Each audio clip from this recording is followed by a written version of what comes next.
आपका आभारी हूँ। नहीं जी, मैं आपका आभारी हूँ कि आपने महामहिम राज्यपाल के अभिभाषण पर बोलने का मुझे अवसर दिया। बहुत धन्यवाद। उमाशंकर माननीय सिंह। अध्यक्ष जी, महामहिम राज्यपाल का अभिभाषण दिशाहीन है, किसान विरोधी है, रोजगार विरोधी है, महिला विरोधी है, मजदूर विरोधी है। कानून व्यवस्था अभिभाषण में प्रदेश के द्वारा कानून व्यवस्था को लेकर बड़े बड़े दावे किए हैं, लेकिन प्रदेश की हालत आज ऐसी है जैसे हवाई दावे अभिभाषण की तरह से किए जा रहे हैं। महिलाएं, छोटी बच्चियां सुरक्षित नहीं है। किसान के लिए चर्चा तब भी नहीं आ पाएगा, बजट में हो जाएगी तब भी नहीं आ पाएगा। कोई प्रावधान ऐसा नहीं किया गया जो किसान को सुविधाएं दी गई हो। कितनी देर रहेगा सर? ये 7-8 बजे तक। हाँ। बड़ी बड़ी उपलब्धियां गिनवाई गई हैं, लेकिन सरकार ये जो टिक इन हवाई दावों को छोड़कर धरातल पर उतरकर अगर देखे तो किसान की स्थिति पहले से बदतर है। गन्ने का भुगतान माननीय मंत्री जी ने कहा था कि गन्ने का भुगतान पिछले वर्षों का कराया।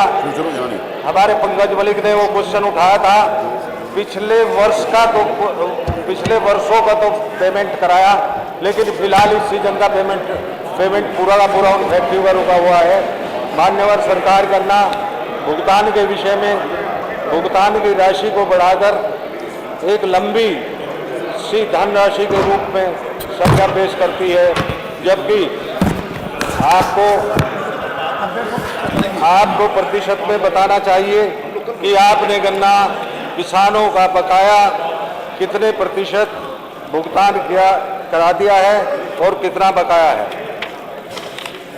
फसल बीमा यह योजना किसान को कोई लाभ नहीं दिला पाई, बल्कि यह योजना मात्र बड़ी बड़ी बीमा कंपनियों को लाभ की योजना है।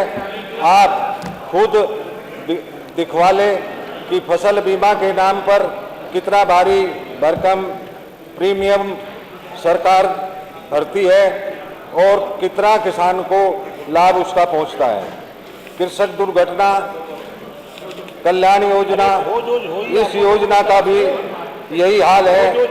किसान के साथ दुर्घटना होती है, उसके परिवारजन क्लेम के लिए दावा डालते हैं।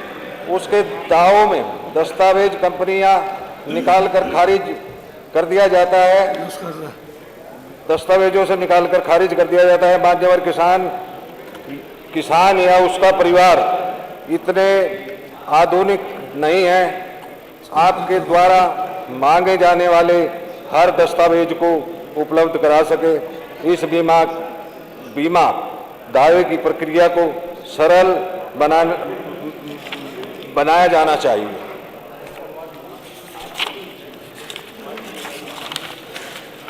किसान सम्मान निधि जिस योजना की सरकार काफी तारीफ करती है, जबकि सच्चाई यह है पात्र किसान इससे वंचित है।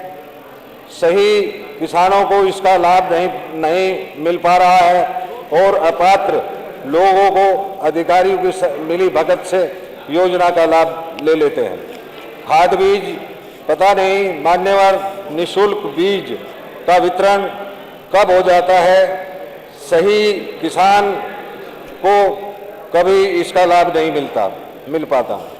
किसान की फसल के सही समय पर कभी भी यूरिया नहीं मिल पाता। हमने तो हमेशा किसान को यूरिया के लिए लाइन में देखा है। सिंचाई सरकारी नलकूप पूर्ण रूप से जर्जर स्थिति में है और पूरे प्रदेश में जो सिंचाई की ट्यूबवेल है वो जर्जर है।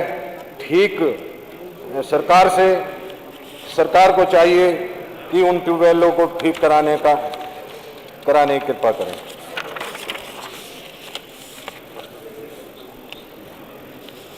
बिजली किसानों की ज़रूरत के हिसाब से कहीं समय पर मिलती नहीं।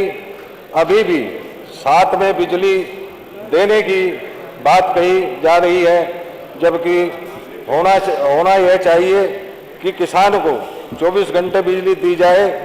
और जो घोषणा पत्र सरकार ने अपने घोषणा पत्र में दिया था कि आधी बिजली की छूट की जाएगी, वो बिजली की आधी के बजाय बार बार बिजली की कीमतें बढ़ाई जा रही है और किसान को इससे बहुत बड़ा नुकसान है।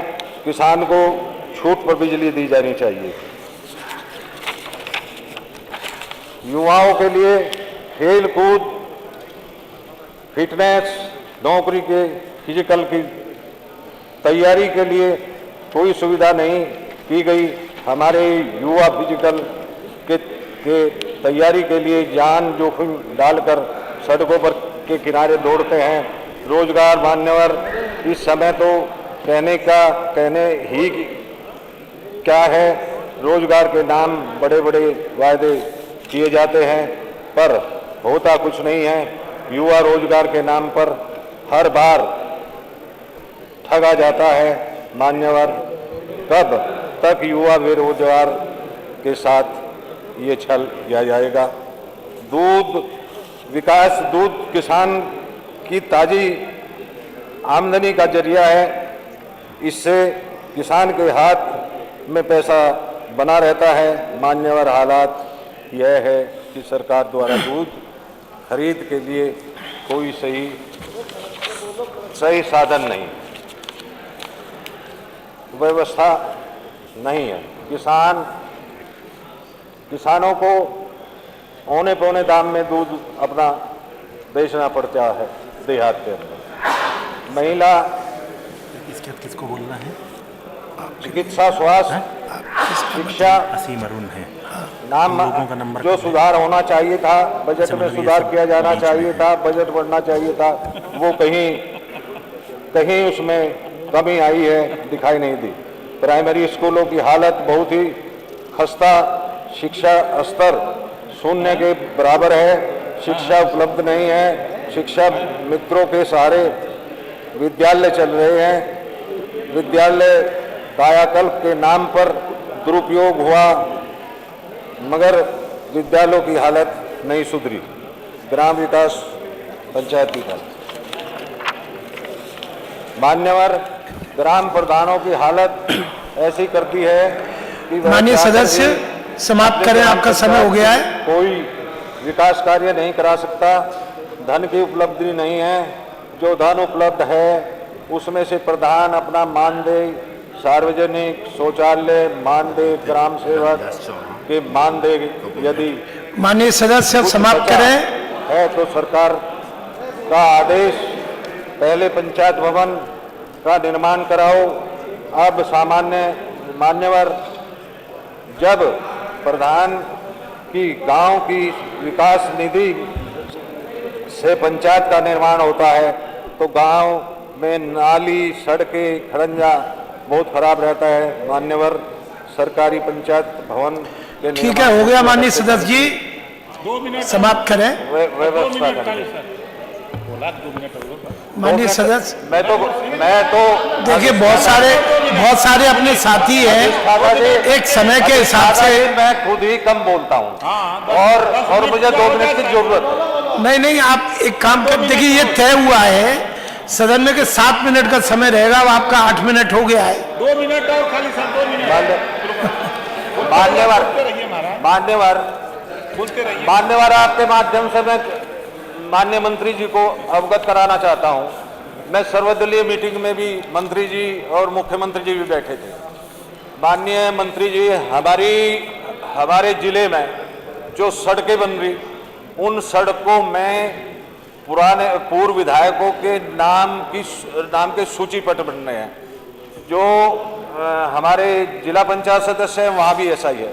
जिला पंचायत सदस्यों को, जो हमारे विपक्ष के जिला पंचायत सदस्य हैं, उनको अब तक विकास निधि के नाम पर कोई पैसा नहीं दिया गया।